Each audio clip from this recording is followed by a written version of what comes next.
بسم اللہ الرحمن الرحیم۔ آج میں آپ کو نماز میں قرآن مجید فرقان حمید پڑھنے کے متعلق مسائلات کروں گا۔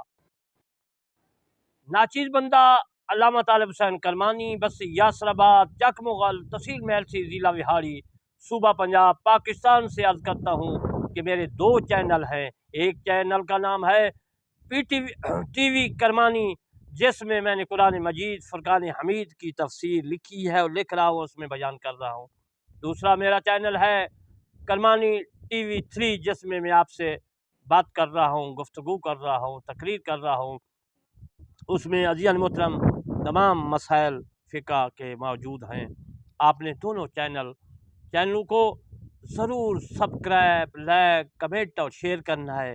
ہم نے پوری دنیا میں مل جل کر، آپ نے بھی اور ناچیز بندہ نے بھی جو ہے پوری دنیا میں اسلام پھیلانا ہے، اللہ کا کلام پھیلانا ہے اور رسول اللہ صلی اللہ علیہ وآلہ وسلم کا فرمان پھیلانا ہے۔ آپ نے بھی مدد کرنی ہے تاکہ آپ کی مدد سے میں اپنے چینل کو پوری دنیا میں جو ہے پھیلا سکوں، تاکہ اس میں جو دینی مسائل ہیں وہ عزیزان محترم دوست تک پہنچ سکیں۔ مسلمان ہوں یا غیر مسلمان ہوں، ان کی کانوں میں پہنچ سکے، تاکہ قیامت کے دن اللہ تبارک و تعالیٰ سے ہم اور تم سرخرو ہو سکیں۔ اللہ تعالیٰ نے انسانوں اور جنوں کو عبادت کے لیے بھیجا ہے، اور اللہ کی عبادت ہی جو ہے دوسروں تک پہنچانی ہے کہ اللہ کی عبادت کس طرح کی جائے۔ میرے دوستو، اب میں آپ کو نماز کے متعلق یہ مسئلات کروں گا کہ نماز میں قرآن مجید جو پڑھا جاتا ہے اس کے مسائل۔ فجر کی نماز پہلی رکعت کو بنسبت دوسری کے دراز کرنا بھی مسنون ہے، یعنی پہلی رکعت چھوٹی ہونی چاہیے اور دوسری جو ہے پہلی رکعت بڑی ہونی چاہیے اور دوسری رکعت جو ہے وہ چھوٹی ہونی چاہیے۔ اس مسئلے کو پھر میں رپیٹ کر دیتا ہوں کہ فجر کی پہلی رکعت کو بنسبت دوسری کے دراز کرنا بھی مسنون ہے، اور اس کی مقدار یہ رکھی گئی ہے کہ پہلی میں 2/3، دوسری میں 1/3۔ یہ مسئلہ فتاوی عالمگیری میں بھی موجود ہے، اور یہ مسئلہ حضرت مولانا امجد علی عظما صاحب رحمۃ اللہ علیہ نے اپنی کتاب بہار شریعت میں بھی لکھا ہے کہ یہ سنی ہے، حنفی ہے، رضوی ہے اور قادری ہے۔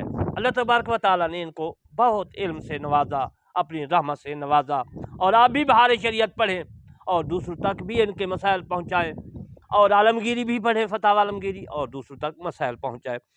اگر فجر کی پہلی رکعت میں طول فحش کیا، مثلا پہلی میں 40 آیاتیں، دوسری میں 3، تو بھی بذائقہ نہیں ہے، مگر بہتر نہیں ہے یہ مسئلہ، یہ بہتر نہیں ہے بات، یہ فعل بہتر نہیں ہے یہ کہ پہلی کو جو ہے چھوٹا کیا جائے اور دوسری رکعت کو بڑا کیا جائے، مگر ایسا کرنا بہتر ہے کہ پہلی رکعت بڑی ہو دوسری چھوٹی ہو۔ یہ مسئلہ رد المحتار یعنی دور مختار کی شرح ہے، رد المحتار فتاوی شامی، اس میں بھی موجود ہے، اور بہار شریعت میں بھی موجود ہے۔ بہار شریعت اردو کی ہے اور فتاوی شامی جو ہے یہ عربی کی کتاب ہے، میرے پاس موجود ہے۔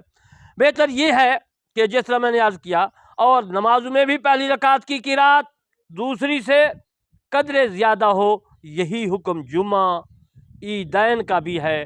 یہ مسئلہ بھی فتاوی عالمگیری میں موجود ہے، اور یہی مسئلہ بہار شریعت میں حضرت مولانا امجد علی صاحب عظما نے لکھا ہے۔ میرے دوستو، سنن و نوافل میں دونوں رکعتوں میں برابر کی صورتیں پڑھے۔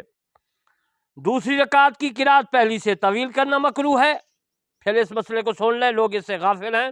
دوسری رکعت کی قرات پہلی سے طویل کرنا، لمبی کرنا، زیادہ پڑھنا مکروہ ہے، جبکہ بین فرق معلوم ہو اور اس کی مقدار یہ ہے کہ اگر دونوں صورتوں کی آیاتیں برابر ہوں تو 3 آیات کی زیادتی سے کراہت ہے، اور چھوٹی بڑی ہو تو آیاتوں کی تعداد کا اعتبار نہیں کہ حروف و کلمات کا اعتبار ہے۔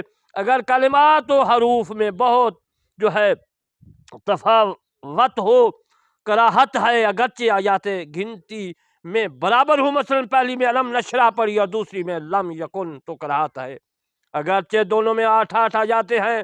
یہ مسئلہ حسکوا صاحب رحمۃ اللہ علیہ نے اپنی کتاب در مختار میں لکھا ہے، اور در مختار کی شرح ہے فتاوی شامی، جس کو رد المختار کہتے ہیں، 7 جلد میں ہے، اس میں بھی یہ مسئلہ موجود ہے۔ اور حضرت امجد علی عزبہ صاحب نے بھی در مختار اور رد المختار فتاوی شامی سے یہ مسئلہ نقل کر کے اپنی تفسیر، اپنی کتاب بہار شریعت میں لکھا ہے، قرآن پڑھنے کے بیان کے باب میں۔ میرے دوستو، جمعہ عیدین کی پہلی رکعت میں سب حسمہ، دوسری میں حل عطا کا پڑھنا سنت ہے کہ نبی کریم صلی اللہ علیہ وآلہ وسلم سے ثابت ہے، یہ اس قاعدہ سے مستثنا ہے۔ یہ مسئلہ علاء الدین حسکوا رحمۃ اللہ علیہ نے اپنی فتاوی یعنی در مختار میں لکھا ہے، اور امین شہید صاحب نے اپنی تفسیر جو در مختار کی ہے یعنی فتاوی شامی رد المختار، اس میں بھی آپ نے در مختار سے نقل کیا ہے، لکھا ہے۔ اور حضرت امجد علی صاحب نے، عزبہ صاحب نے، مولانا امجد علی عزبہ صاحب رحمۃ اللہ علیہ نے، جو سنی، حنفی اور رضوی اور قادری ہیں، انہوں نے بھی اپنی بہار شریعت میں یہ مسئلہ قرآن مجید پڑھنے کے بیان میں لکھا ہے کہ قرآن مجید جو نماز میں پڑھا جاتا ہے اس کے بیان میں لکھا ہے۔ تو آپ نے یہ مسئلہ جو ہے خوب سمجھا، اور سمجھنا چاہیے، دوسروں تک یہ مسائل پہنچانے چاہیے اور شیئر بھی کرنے چاہیے۔ میرے دوستو، قرآن مجید جس طرح پھیلانا ضروری ہے، فرض ہے، اسی طرح یہ مسائل جو میں عرض کر رہا ہوں یہ بھی ضرور مسائل پہنچائے جائیں کہ لوگوں تک پہنچیں اور لوگ جو ہے اس سے مستفید ہو سکیں۔ صورتوں کا معین کر لینا کہ اس نماز میں ہم ہمیشہ وہی صورت پڑھا کریں، یہ بھی مکروہ ہے، اور تبدیل کرنا چاہیے۔ مگر جو صورتیں احادیث میں وارد ہیں ان کو بھی کبھی کبھی پڑھ لینا مستحب ہے، مگر مداوت نہ کرے کہ کوئی واجب نہ گمان کر لے۔ یہ مسئلہ بھی در مختار میں موجود ہے، یہ مسئلہ رد المختار فتاوی شامی میں موجود ہے، یہی مسئلہ بہار شریعت میں موجود ہے۔ فرض نماز میں آیا ترغیب جس میں ثواب کا بیان ہے، ترہیب جس میں عذاب کا ذکر ہے، پڑھے تو مقتدی اور امام اس کے ملنے اور اس سے بچنے کی دعا نہ کرے۔ نوافل بعد جماعت کا بھی یہی حکم ہے، ہاں نفل تنہا پڑھتا ہو تو دعا کر سکتا ہے۔ یہ مسئلہ در مختار اور رد المختار دونوں میں موجود ہے۔ اور تیسری کتاب ہے جس کا نام بہار شریعت ہے، بہت بڑی کتاب ہے، اور حنفیوں کی یہ معتبر کتاب ہے، جس سے عربیوں کی تمام جو فقہا کرام نے لکھی ہیں کتابیں، ان سے صحیح مسائل اخذ کر کے حضرت صاحب نے بہار شریعت لکھی ہے۔ آپ بھی لیں، گھر میں رکھیں، بچوں کو پڑھائیں، آپ پڑھیں، ان میں سے مسائل جو آپ کو ضرورت ہو وہ ضرور اس پر عمل کریں اور لوگوں کو بتائیں تاکہ اسلام پھیلے۔ دونوں رکعتوں میں ایک ہی صورت کی تکرار مکروہ تنزیہ ہے جب کہ کوئی مجبوری نہ ہو، اور مجبوری ہو تو بالکل کراہت نہیں۔ مثلا پہلی رکعت میں پوری قل اعوذ برب الناس پڑھی تو اب دوسری میں بھی یہی پڑھے، یا دوسری میں بلا قصد وہی پہلی صورت شروع کر دی، یا دوسری صورت یاد نہیں آتی تو وہی پہلی پڑھے۔ یہ مسئلہ رد المختار یعنی فتاوی شامی میں بھی موجود ہے، اور یہی مسئلہ بہار شریعت میں بھی موجود ہے۔ نوافل کی دونوں رکعتوں میں ایک ہی صورت کو مقرر پڑھنا یا ایک رکعت میں اسی صورت کو بار بار پڑھنا بلا کراہت جائز ہے۔ یہ مسئلہ بہار شریعت میں موجود ہے۔ ایک رکعت میں پورا قرآن مجید ختم کر لینا اور دوسری میں فاتحہ کے بعد الف لام میم ذالک الکتاب لا ریب فیہ سے شروع کرے۔ یہ مسئلہ فتاوی عالمگیری میں بھی موجود ہے، اور یہ مسئلہ بہار شریعت میں بھی موجود ہے۔ پھر اس مسئلے کو یاد کریں کہ ایک نماز پڑھ رہا ہے، ایک رکعت میں، نفل کی بات کر رہا ہوں یا دوسری ہے، ایک رکعت میں پورا قرآن مجید آدمی ختم کر لیتا ہے، حافظ قاری ختم کر لیتا ہے، اور دوسری میں پھر فاتحہ کے بعد الف لام میم سے شروع کرے، جائز ہے۔ فرائض کی پہلی رکعت میں چند آیاتیں پڑھیں اور دوسری میں دوسری جگہ سے چند آیاتیں پڑھیں، اگرچہ اس صورت کی ہوں۔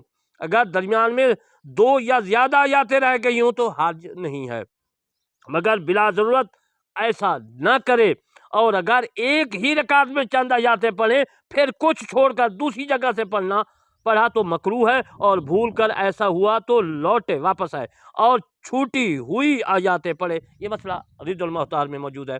میں نے عزیز محترم عرض کیا کہ قرآن مجید پہلی رکعت میں ختم کر دیا جائے، اور دوسری رکعت میں جو ہے سورۃ فاتحہ سے، یعنی الف لام میم جو ہے سورۃ فاتحہ سے الف لام میم تک، یو کے نون تک پڑھنا فتاوی عالمگیری نے کہا کہ جائز ہے۔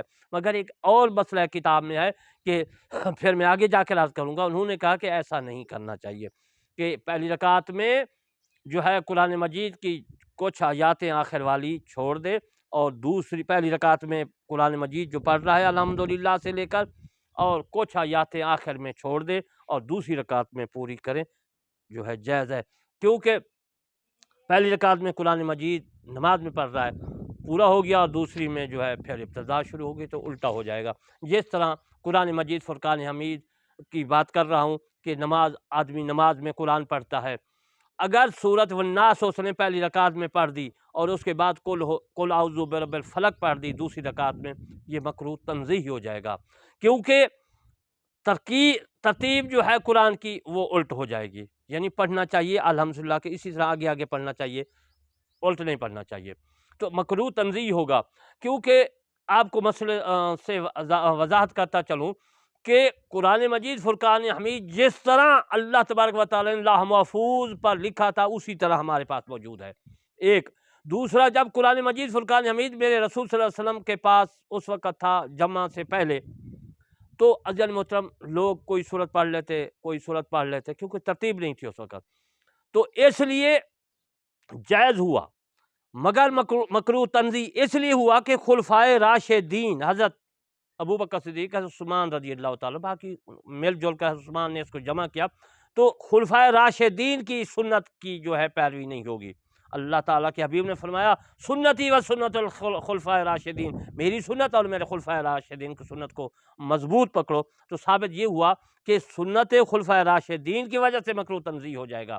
آپ سمجھ گئے اس بات کو کہ قرآن مجید فرقان حمید کی فتاوی عالمگیری نے جو مسئلہ بیان کیا ہے وہ بھی میں نے آپ کی خدمت میں عرض کر دیا، باقی علماء کرام اور فقہاء کرام نے جو لکھا ہے وہ بھی میں نے عرض کر دیا، اس کی تفصیل پھر آئندہ عرض کروں گا۔ اور میں آپ کی خدمت میں اکثر میں علامہ طالب حسین کرمانی بستی یاسر آباد چک مغل تحصیل محل سے ضلع وہاڑی صوبہ پنجاب پاکستان سے عرض کرتا ہوں، میرے چینل کرمانی ٹی وی اور کرمانی ٹی وی 3 کو ضرور سبسکرائب، لائک، کمنٹ کرنا ہے، اور سننا ہے، ہر مسئلے کو جو ہے یاد رکھنا ہے۔ وما علینا الا البلاغ المبین۔